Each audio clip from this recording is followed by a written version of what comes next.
Excited to be here. Again, I'll open it up. I apologize. We had a couple technical difficulties this morning and this afternoon for us in the East Coast.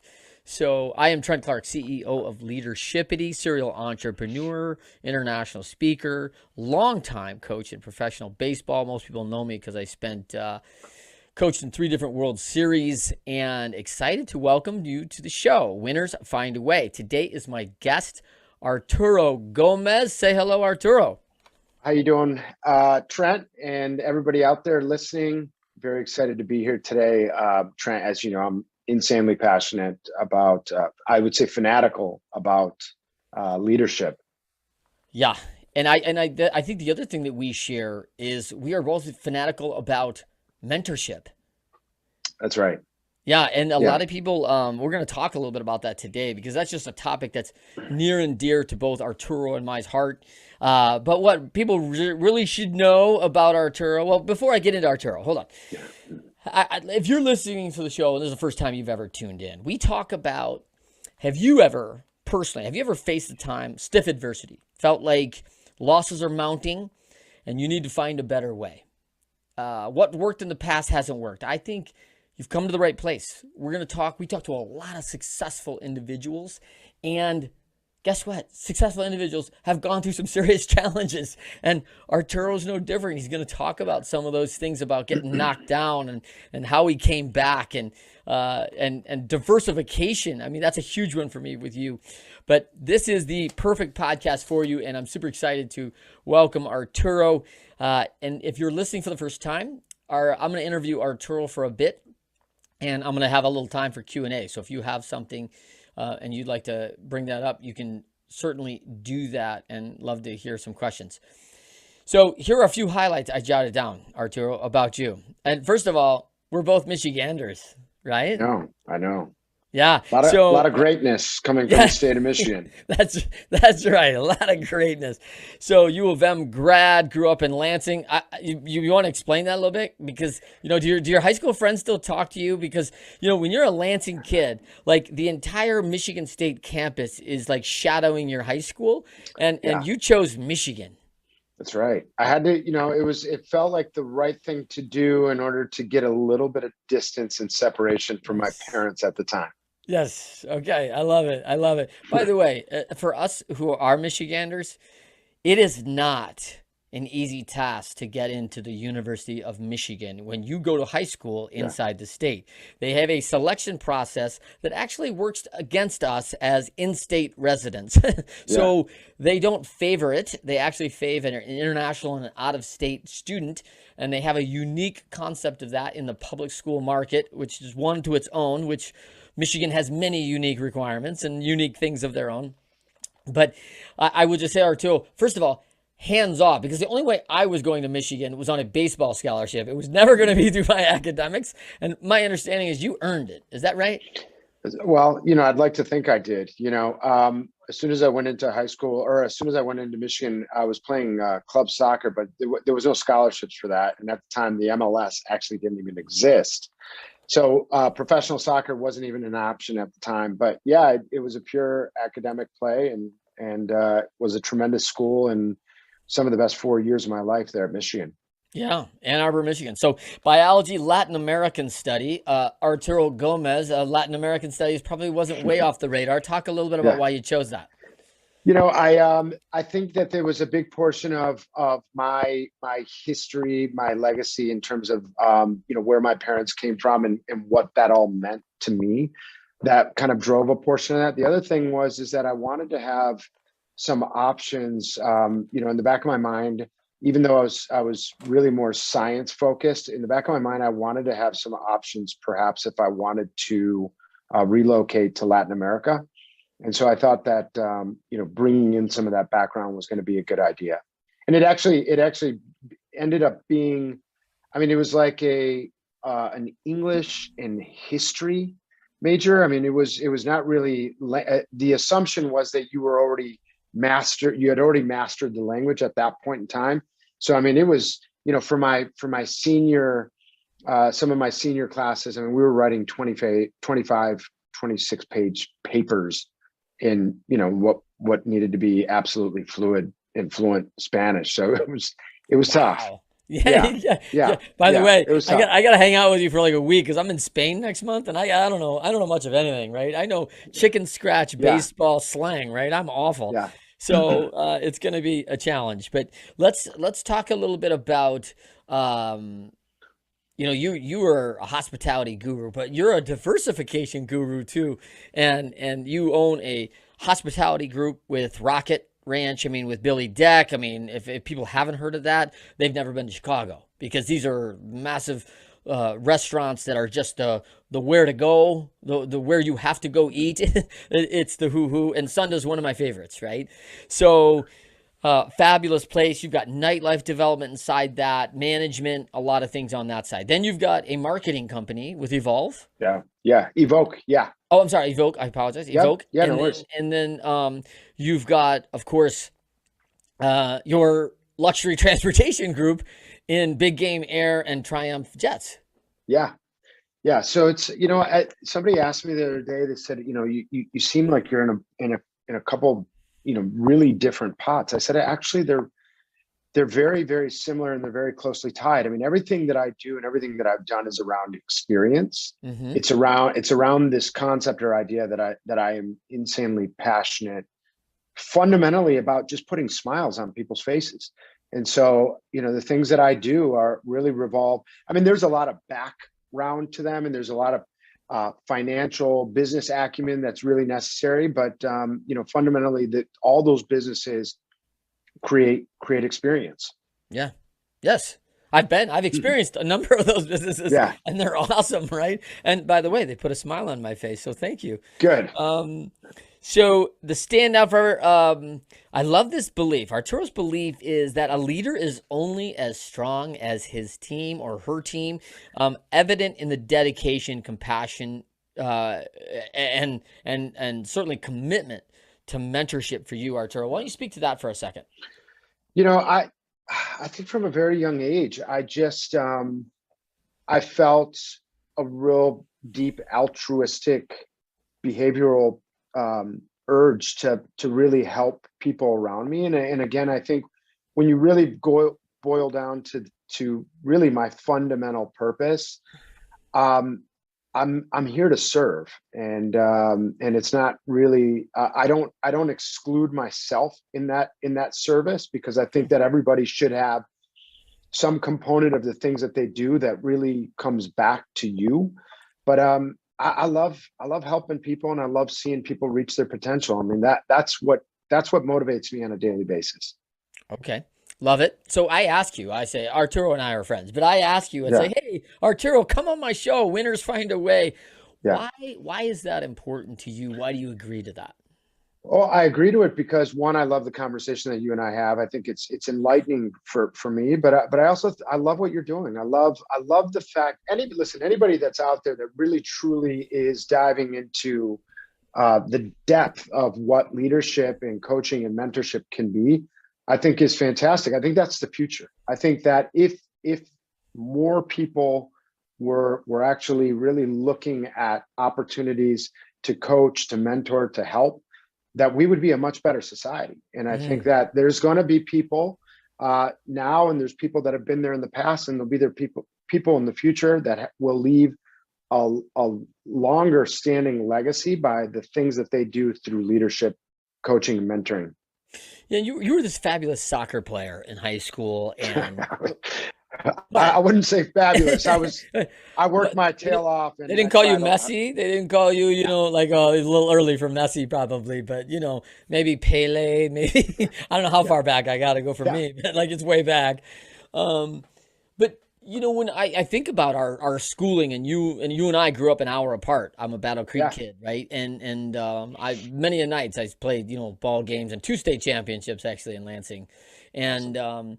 so when I think about that, where there was no curriculum for leadership at my junior high, at my high school, at my university, at anywhere I attended. I think about where did you find it, and I certainly got some from sport, Yeah, but junior achievement had some things, and there was a couple, like if you were to join one of those exclusive clubs that started talking about some of these things, but they were not for the faint at heart. They were Yeah. hand-picked selection kind of things.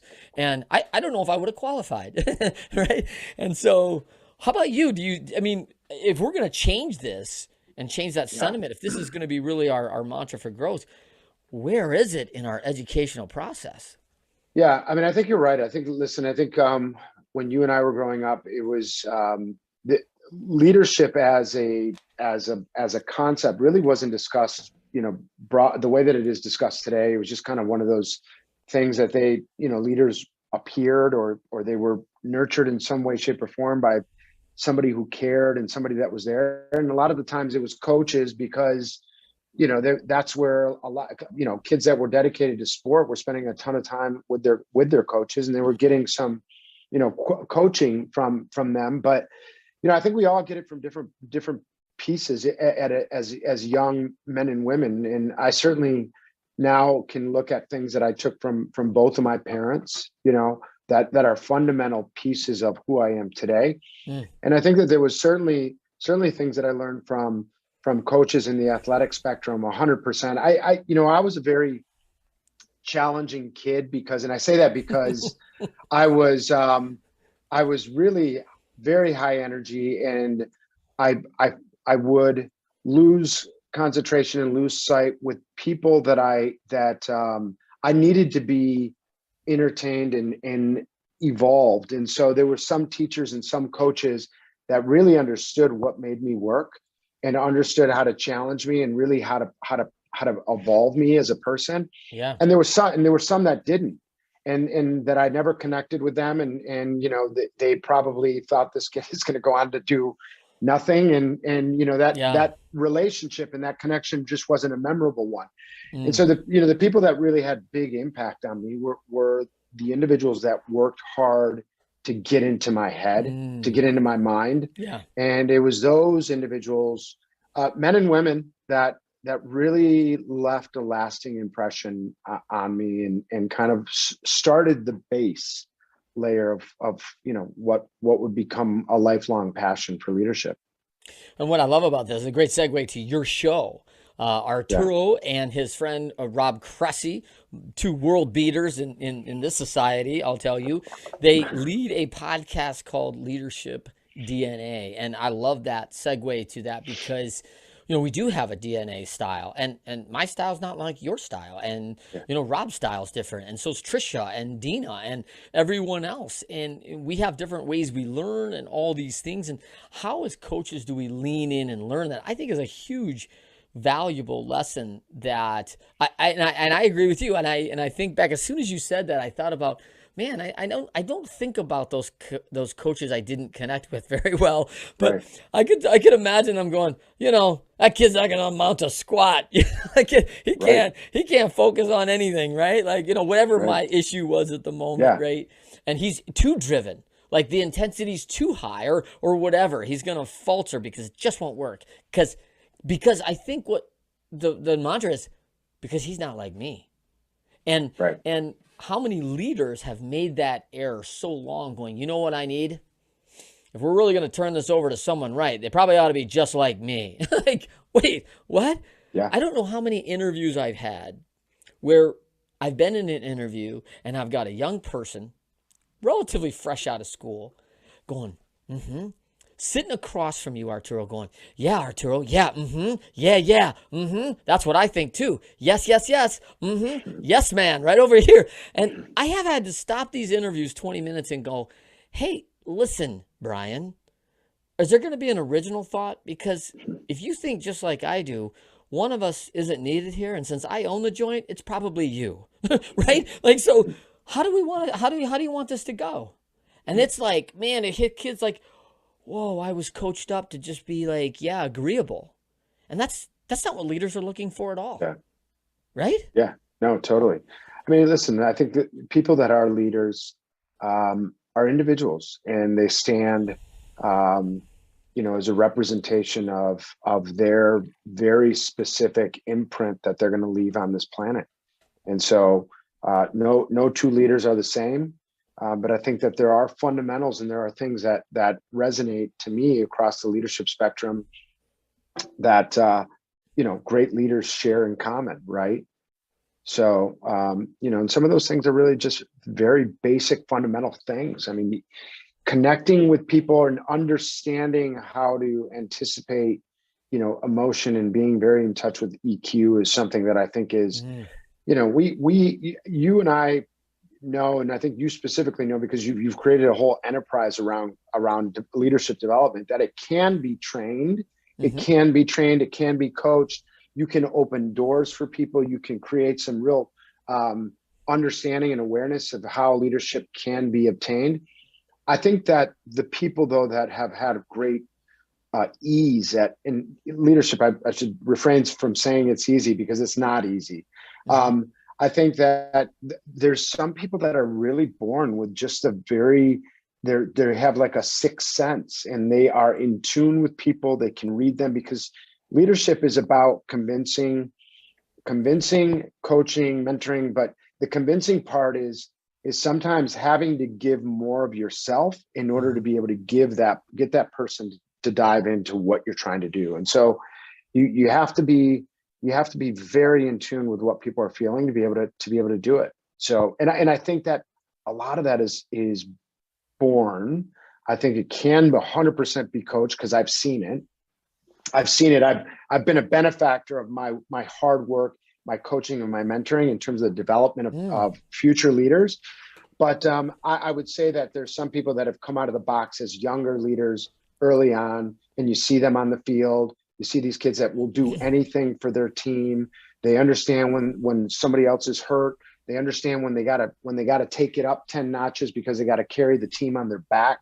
I mean, these are kids, boys and girls, that I think have a very, very strong understanding of self, and really a great understanding of other emotional needs from other people.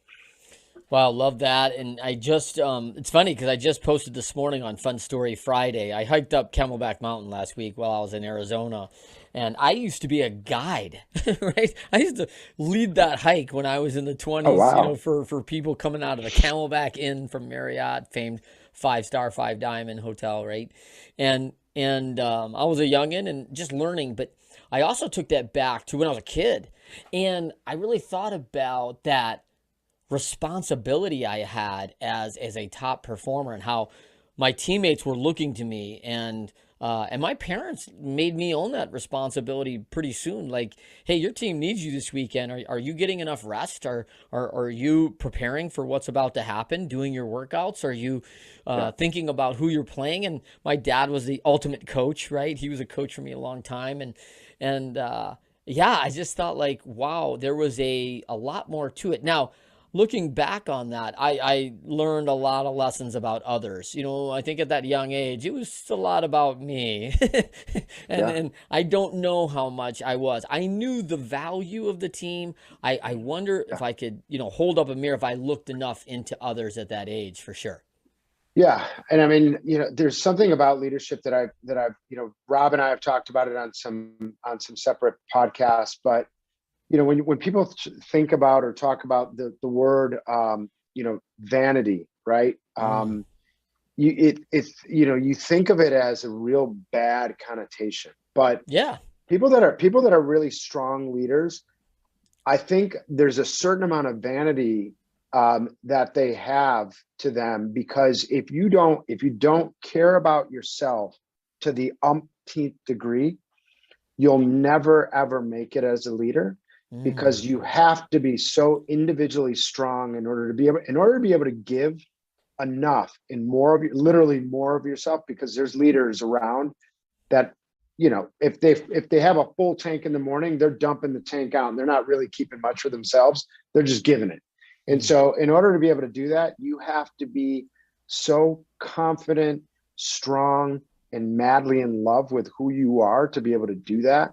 And so I think that in our youth, as I don't think that being selfish to a certain degree, I think to me, it's that realization of what it is that we need as humans and as individuals to actually, what's our fuel, what's going to get us to 100. And then now we can start giving to other people. So, I went through, portions of my life where I've had people say, hey, you're a bit selfish. And I break that down and I try to Yeah. dissect it. And I think that maybe there was times that I was, but I think that I'm certainly making up for it now. But I think that leaders have to be very centric around a real good understanding about who they are and what they need in order to be successful to give. That's great. So let's talk quickly about where people find you. Before we go any Yeah. farther, where do they Yeah, sure. find you? I mean, you got the Leadership DNA podcast. Where else can we find Yeah. Arturo? Yeah, LinkedIn is probably going to be the best place. I mean, that's where I'm spending the most of my time right now. I mean, I'm on other social channels as well, but I would say that LinkedIn, from a leadership standpoint or professional standpoint, LinkedIn, Arturo Gomez is going to be the best place. Awesome. Okay, really good. And you can, you want to highlight all the things you're involved with in Chicago. As far as, I mean, we can obviously book our own jet on Big Game Yeah, Air for the national championship if you want to go, and he'll yeah, hook you up for that. And then of course he will hook you up on Triumph jets if you just need to go to the Napa for the sure. weekend. And of course, restaurants abound on Chicago. You want to name that list? You want to run down? Yeah. So the list is smaller now. So the company Evoke that I mentioned earlier is my new hospitality company. So I divested and moved away from my other places that I spent many years building. So Sunda and Rocket, those are in the past, as is Underground. I'm moving forward. I just opened a restaurant in the midst of the pandemic. It's a concept called Edie's All Day Cafe, which we're right now in the midst of growing more of them. So we're going to be expanding that concept, opening a sushi concept in August, Thank the and then Lord. I'm working. Yeah, yeah, and then I'm working on a hotel project here in Chicago in the Gold Coast that'll be Brave. opening. Yeah, opening in October. Love it. Okay. That's awesome. Well, before we jump into, I want to find more about you, but let's tell Yeah. them, like, Edie's special. Why is Edie so special? Well, one, it's named after my mother. But no, I had a wonderful time designing that concept because I was able to use my daughter, who was 4 years old, literally as the muse of the concept. And so I had a blast because she's just such a bright little young colorful personality. And Hmm. so we had a fun time putting it together, and she was actually there to help me. So Okay. All right. Let's dive into this a little bit yeah. on I want to ask you a question about the most impactful pivot point you had as a kid when you knew, hey, you were destined. I'm destined for U of M. I'm gonna do great things. I am Yeah. on my way. I am rocket fuel, so I might as well start Yeah. Rocket Ventures, right? Like, tell me about what was there a moment that changed things for you? Well, okay, that's a great question. I mean, I was I think it was really young age. It was probably 5 years old, Trent, when I something happened, I feel funny even talking about it because it's something that, like, I was riding my bike one day and I almost got thrown off the bike by something, like some invisible something, and don't know what it was, and it just hit me. And at that moment in time, uh I realized, or something said to me, that I was here for a purpose, that I was here to do something. Mm, What that is, I still don't necessarily know. I'm yeah. plugging away. And I remember sharing that story with my mom, and we actually still talk about it. But I think I think that it was probably my parents' divorce when I was in high school, that made me quickly understand that I was going to be that it was going to be up to me, Mm, that everything that I was going to want in this world and everything that I was going to do in this world was going to be up to me. And it wasn't because my parents were inactive in my life, sure. but I realized very quickly that it's time to grow up, and it's time to grow up fast. This is at 15 years old. And so I think that was the defining moment for me. And it was also at a point in time in high school where I had to really assert myself to make sure that for me, getting great grades and moving beyond Lansing was critical. Hmm. There wasn't an option. Like, I Yeah. didn't have, there was no turning back. Yes. Additionally, it was, soccer was becoming more competitive, more challenging. And I had to make a decision, a mental decision on, whether I wanted to be a B player or I wanted to be an A player. And so being an A player required, taking a shovel to the park and shoveling off the tennis courts yourself and playing soccer, in 5 degree below weather, That's right. by yourself and kicking against the fence and practicing till you were blue in the face. And literally, so I think that was probably the first time that I really felt like there was some big turning point that we had to, for lack of better expression, man up and get myself Yes. ready and prepared. And so, but life, as we know, is I've come to a realization that life was never intended to be easy, at least not for me. And I think, when I actually talk about it, I don't think about it as hey, poor me. I think about it as what would life have been if I had been deprived of all these hard lessons and have been born with a silver spoon in my mouth. And I don't think life would be as impactful and as colorful. And I don't think I'd be the person that I am today. So there's a bunch of turning points and a bunch of pinnacles and valleys that I've gone through. And so, but yeah, that's the first one, I would say. That's a big one. That's a big one. I really appreciate that. Have you gone back to Lansing? Are your parents still there? Yeah, so my dad is in Milford. My Yep. dad's in Milford. Yep. My mom is still in Lansing. And, I go back probably like twice a year to visit Sure. them. They come here. I'm still very connected with my parents. We have a tremendous relationship. I think a part of my Lansing experience, so it was one of those things that when I left, I never came back. So when I went to college, I never came back to Lansing, and Lansing was fantastic. It was, in my opinion, one of the greatest places to ever grow up, because again, it's who I am. Mm-hmm.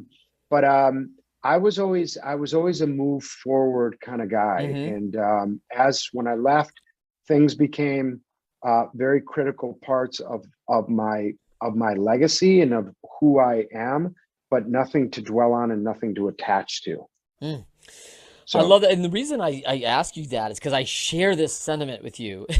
I can remember at about 14, 15 years old saying, I'm going to leave Battle Creek, Michigan when I turn 18 years old, and I won't be returning. I can even remember telling my mom, and she's like, well, we're still going to be here. And I'm like, Christmas is okay.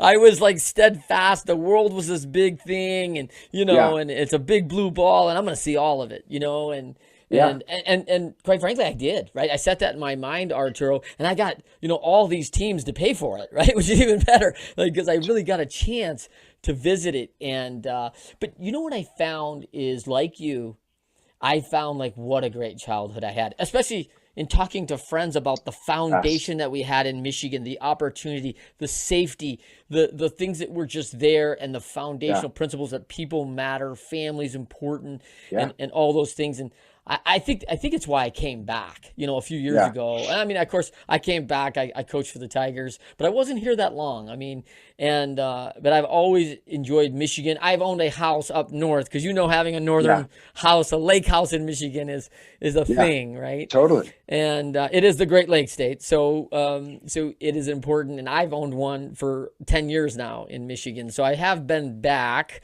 And I have some investments in Michigan, so I still appreciate that. But let's talk about, I love the quote from Chris McChesney and Sean Covey. Sean Covey, of course, is the CEO of the Covey Associates now, who took over for his father, QB at BYU. He wrote a book called The 4 Disciplines of Execution. Winners, when shown data that they are losing, find a way to win. Yeah. It's true, 100%. So, right? And so let's talk a little bit about your background. What do you think allowed you to become one of those 1%ers, Arturo? And I'd like you to talk a little bit about one of these times you were up against it, losing, found a way to come back down, but not out. Well, there's so many instances of that. And I think, I don't know what other people's journey through life is, but I have a hard time believing that everybody wins all the time, right? And that there's challenges. There's challenges that we encounter nonstop on a daily basis. But I think that when people, again, to me, it boils down to this insane love and courage and understanding that we have of ourselves, and that really pushes and motivates. Anytime that I've ever felt that I was moving in the wrong direction, I figure out, whether it's through a strategy, a plan, a written plan, a commitment to a schedule, whatever the case is. I don't like losing. And it's not that I don't like losing when I feel like I'm absolutely in control of the Mm, outcome. And I've very, very rarely ever encountered anything in life that I thought was out of my hands, ever. mm. And that may be very poor miscalculation or misjudgment, but you know, I've been asked throughout my life, whether I gamble, and I tell people, I said the only thing I ever bet on is myself. It's the only thing I ever bet on, and they say, that's interesting. I said, well, because I think it's a sure bet, and I Mm. say, and so, I think that quote and that concept, it's accurate. It's accurate to me. There may be people that may not see the accuracy in it. I think again, people that find a way to win are people that have an extreme understanding of what their body, mind, and emotional needs are, and they're able to push on it like a machine. Mm. Let's talk about that for a second because to be a one percenter, you have superpowers that most people don't have. I mean, I'd love to tell you like, hey, everyone's got this skill, but and you know what, the skill may be there, but they haven't Yeah, brought it to a level that this is sure. required of this. And I can think of a couple. You're very foundational in your show about probably five or six things that. But Yeah. what is the superpower that separated you from the rest?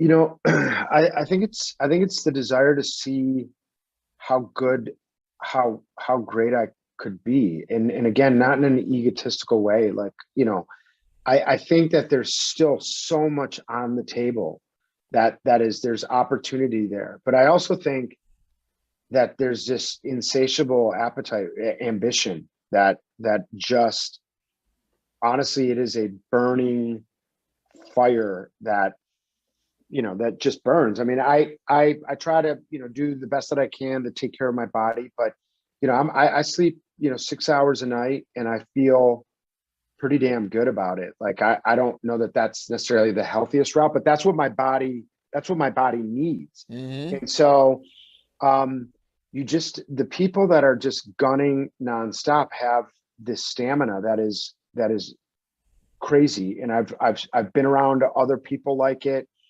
I've noticed that there's been times where the seams are coming loose, and the ship's taking on water, and people around me needed to gravitate towards this concept that I was looking around going, get a bucket. Everybody get a bucket. Let's go. What Yeah. are we worried about? We're moving forward. We're moving forward. And so I think it's those attitudes. It's not even, it's a real belief.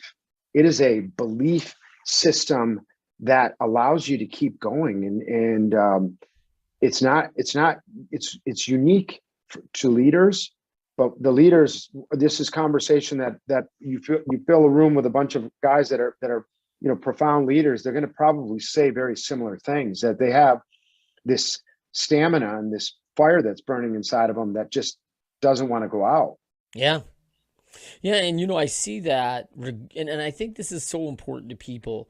Like that is that's that plays regardless of sex, age, creed, race, whatever. Yeah, Like you can't you can't snuff it out. Like it's yeah, burning, and they're like, "Oh, get some water," and you're like, "That's gonna do nothing for me. Go ahead, throw it on. yeah, I'm gonna burn, baby." And yeah, you see it with people, yeah, and that's awesome. I mean, I think that's a great picture of that superpower because we always you can't keep a good person down, right?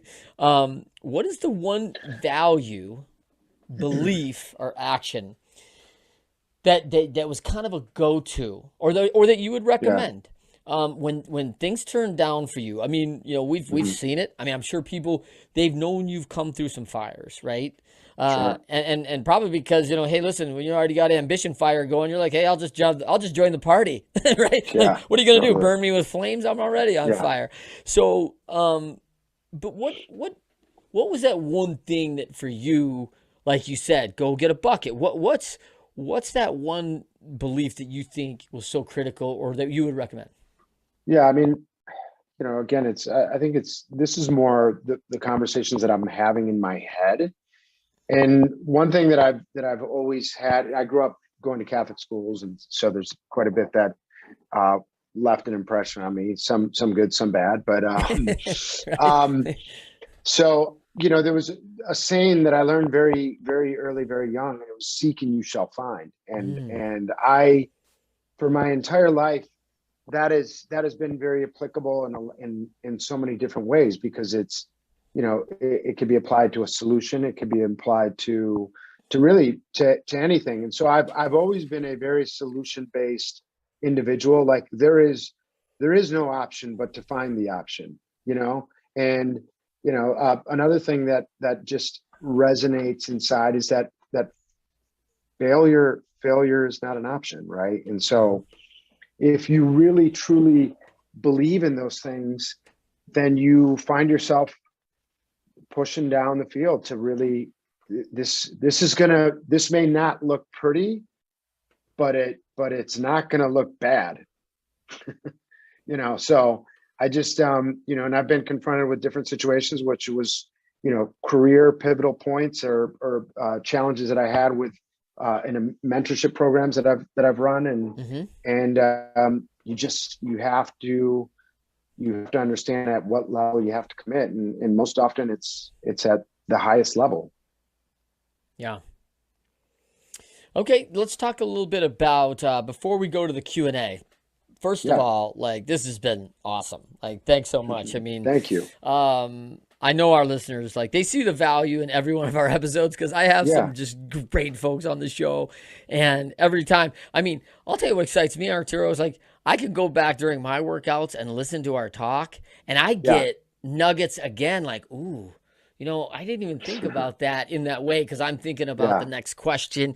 And when I just got time to kind of come back and reflect, I get bunches of stuff Yeah. out of it. So it's awesome.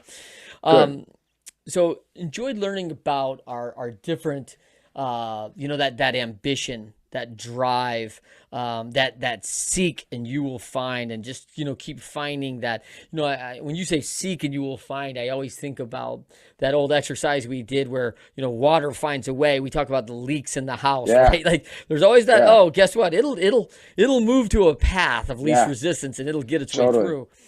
And so I love learning that and about you and what you're up to and what's next. And that's pretty awesome. It's time for the best way to win before we go to the Q&A. Yeah. Is there something that you want to share with listeners that we did not touch on today that you think like, hey man, I am up against it and I want to be elite, and how do I win? How Yeah. what would you recommend for them? Yeah. I recommend, if a couple things. So don't be shy to ask for help. Do not refrain from calling somebody that you think can assist. Don't refrain from reading the book that you think that you should read. Like go find the answer. So seek. If you need to find a solution, you need to go seek it. The other thing is that if you have the discipline, which in order to really get through some of these challenges, whether it's a career challenge or whether it's a life challenge, they're all the same. They're all challenges. They're different in how they're coming at you or whatever, but you have to have the strength to get through them. You have to have discipline. Map things out, write things down, Mm, strategize, put yourself through some rigorous training, refrain from drinking, exercise more, get a good night's sleep, do the things that your body needs, because in times of need, when the tough gets going, the one thing that you're going to need to count on is going to be your physical strength, your stamina, your mental stamina.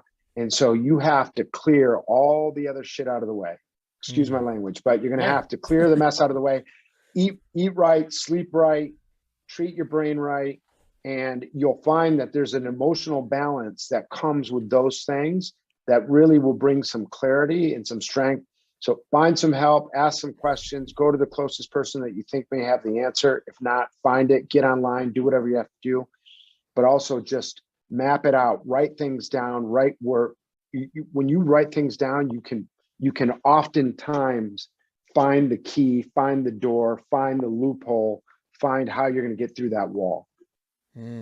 So good. That's so good. And one of the things I also heard you just say in that is eliminate things that aren't helping, right? Yeah. Like, hey, Right. if you're being inefficient because it's taking you a while to get in the morning because you had 4 or 5 too many drinks and all, like, eliminate that from your Yeah. game. Like, why would Yeah. you restrict your game in any way, Right. your productivity in any way by doing things that aren't feeding your Right. success, right? Right.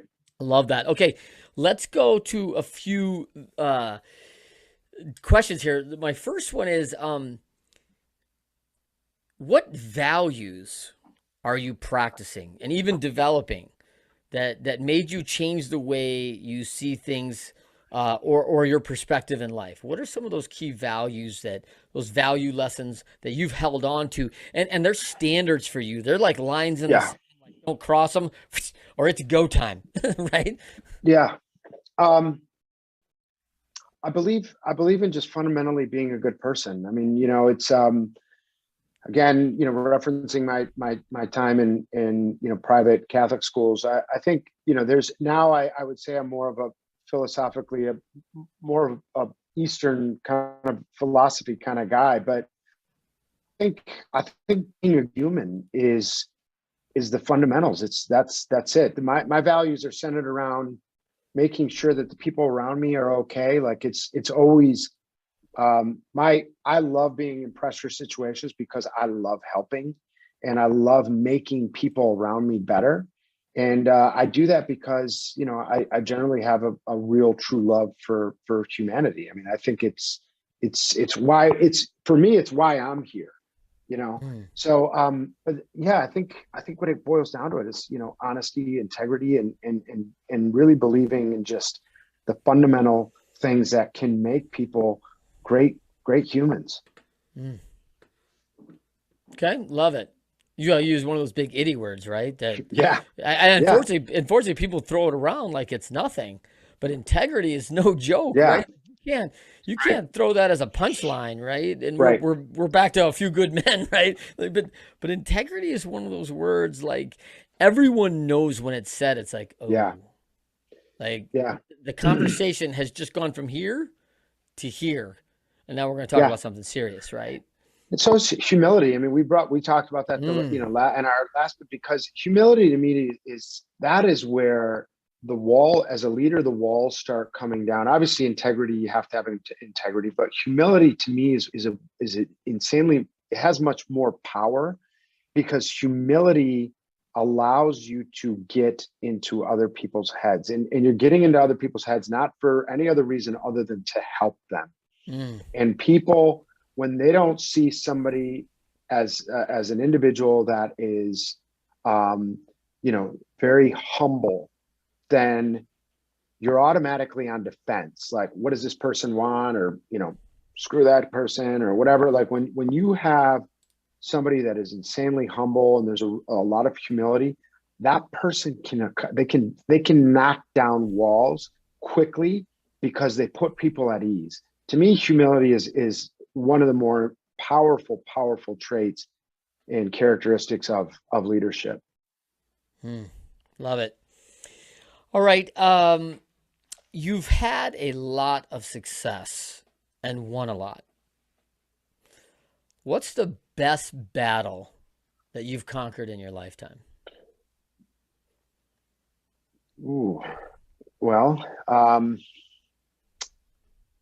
I don't know that that story is fully written yet, but I'll give you All right. some. I think there's wars that are going to still be fought. Yeah. Um, I would say, God, that's a great question. I think probably for me the early, kind of the early experience that I mentioned with my parents' divorce. I think it Mm, was, there's been so many things that have occurred on the personal side and in the professional side that I think are just insane stories of battling it out and courage and stamina and all the above. But I think that story back when I was 15, it could have gone a couple different ways. And I had some really great friends that I was surrounded by, and I also had some other friends that certainly could have taken me down another path. And I chose the path that I thought was that I knew where I was that I wanted to go, and that was to do something with my life. And mhm. so, but that was a challenging moment because you all of a sudden you feel like you're on this island, and it's really the first time you're a man, or you're feeling like you're a grown up, but you're technically really not. I was 15, and so it was. I think that was probably one of the more challenging times for me to make sure that I made the right decision. It's great. Let's talk about, I hear all the time, don't Yeah. buy a restaurant. That business is awful, Yeah. right? Yeah. Like I hear Yeah. that all the time. Yet in every town you ever go to, there's Yeah. hundreds and thousands of them, right? So someone Yeah. decided to do this somewhere along the way, and Right. you and I both know who've done very well in that industry. So why do people say it? Why do they deem that such a challenge? Because by the way, I mean, it's extraordinarily hands-on. It requires a tremendous amount of stamina. It requires the individual, that the entrepreneur behind the restaurant, to have a real depth of marketing, a real depth of HR, and more so people management. Are Hmm. you leadership? Um, Financial business acumen, because it becomes a numbers game. Hmm. There's a lot of moving parts, and also, you're also a manufacturer, right? You're Yeah. producing product at large scale, and can you produce product with integrity? Can you do it, selecting the highest level of ingredients and making sure that you're charging fair prices for your great product? And so there is a ton of moving parts. Mm. It's also the competitive landscape. I think that's probably what makes it the most difficult, is because there is no real barrier to entry to restaurants. Like, anybody with a couple bucks in their pocket can go get a loan, and they can open up a restaurant. And there's differences in terms of how people are capitalized, and what, if is it a $5 million restaurant or a $25,000 place or whatever. But I think that's the key, and it's really a daily thing. And I mean, managing the human capital is tough. Oh, It's yeah. really a Yeah. challenge. And so, if you're not a real believer in management, and if you're not a real believer in creating a culture that allows for people to flourish, that's why these places go out of business very quickly. It's very, very few successful restaurants, would I say, have a very caustic or bad culture. I would say almost none of them, right? And but yeah, I mean, I've also seen other businesses, and advised in other areas, and even in the aviation side that we're in, there is nothing's easy. Mm. Nothing is easy. But yeah, restaurants, I think, historically have a bad track record. But again, it's probably more towards the idea that there is no barrier to entry, and like every Joe, Jim, Susie, Sally can go open a place if they want. Yeah. You know, so All right, that's good. I mean, that's good insight. And when you think about that, the entrepreneur world, like you do wear, I mean, how many hats, right? It's just, and I think yeah, about how you had. I always think of what a value, because people come into Chicago, and a lot of people come for the food, right? And then they go, totally, well, yeah, we're going to Sunda, right? Like, or yeah, right, Gibson's or whatever. And yeah, so yeah, I get that. But it's also there's also 10,000 choices. Like, this isn't yeah, the right, only place in town that's your yeah, option, and so it's a blessing and a curse. right. Let's talk about the balancing act that you've done of diversification, multiple teams, multiple industries. How do you balance that? God, it's well, one, I do believe that the things that I'm involved with do revolve around a very common theme, Hmm. and it's that experience concept, right? Yes. I don't I don't I don't have a passion to open an accounting firm tomorrow, even though I'm a Right. numbers guy and I like Yeah. Right. numbers. I there's nothing passionate for me in that area. You have to be a student. You have to be a student of the game. And if you're not literally trying to learn something about yourself or about your business on a daily basis, you're never going to survive. And so, in order for me to be able to jump into these other spaces, I had to be really confident and understanding of my capability. And so I knew that in order to go into aviation, I mean, I didn't know anything about aviation. I knew that I knew how to research and I knew how to connect dots very quickly. Mm-hmm.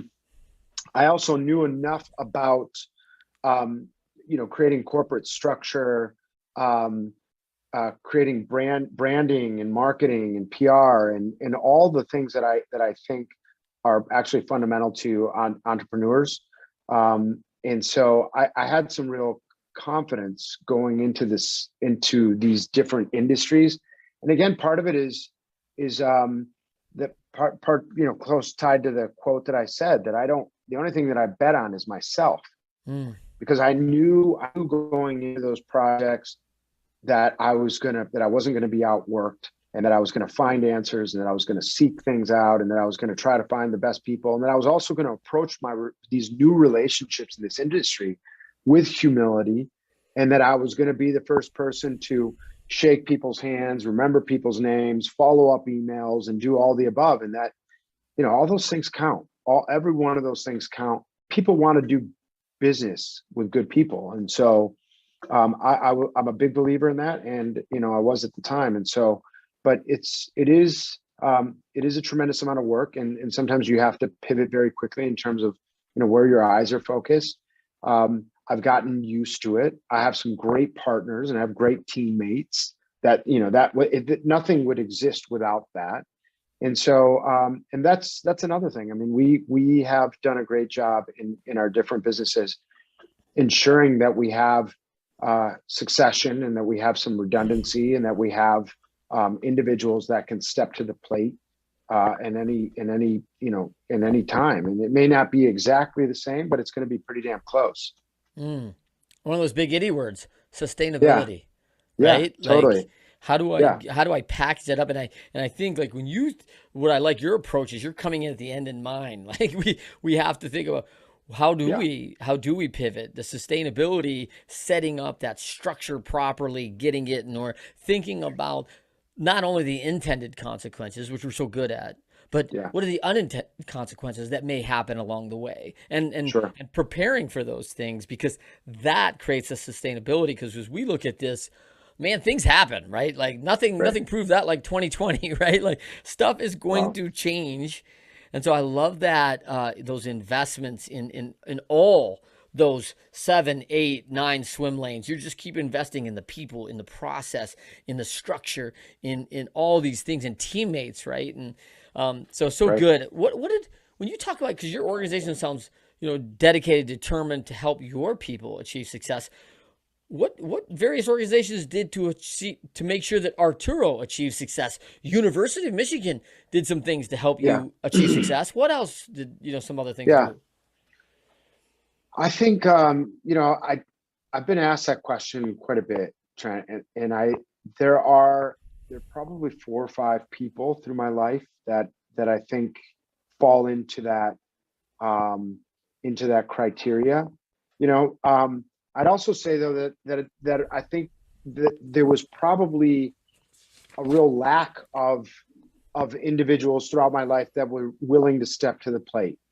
And so everybody's journey is going to be a little bit different. And that's why sometimes you have to put it all on your shoulders, and you have to know that nobody is going to give you anything for free. Zero. And that's the reality. And I love giving back, because I realized that, at least in my experience, there was a vacuum of people that were willing to help. It was always, I came down with this realization, is that just count on people, depend on people not coming through. And it's a bad way to look at things, but it saved my life. Saved my life, knowing that I needed to triple check, double check, don't count on it, because there's no guarantees except for the time and the energy that you're going to put into something. And so, that also, like I said, that's why I do the things that I do, because I remember points in time in my life where I definitely needed somebody there, a mentor, a coach outside of my father and my mother and the people that 4 or 5 individuals that really stand out. For sure. They couldn't be there all the time, Yeah. All right. Arturo Gomez. You can find him on LinkedIn. Yeah. You can find him at Big Game Air. You can find him at Triumph Jets. You can find him at Evoke. You can find him at Leadership DNA Podcast. So, Arturo, I am so thrilled and thankful and blessed that you would be with us. Thank you. Of course.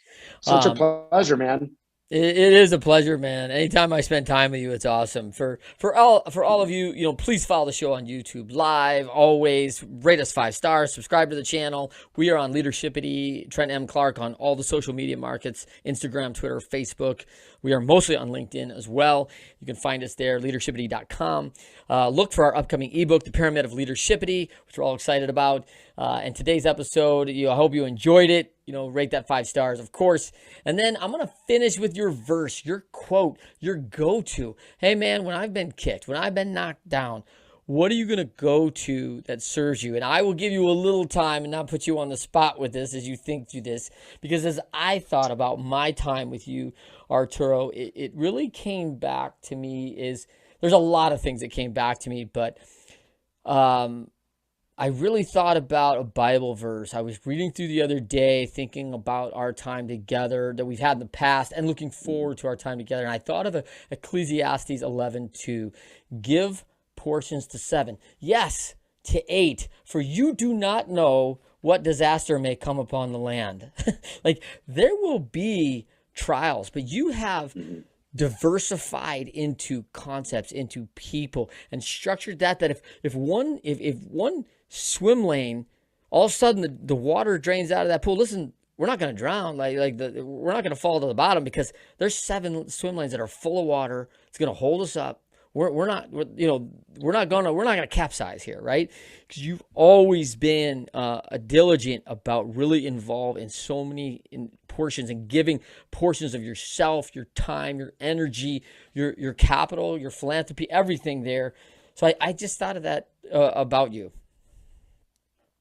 Yeah, I mean, in terms of something that I really do believe that this concept or this quote of seeking you shall find has been a real guiding light, and to me, I find it applicable in so many different areas.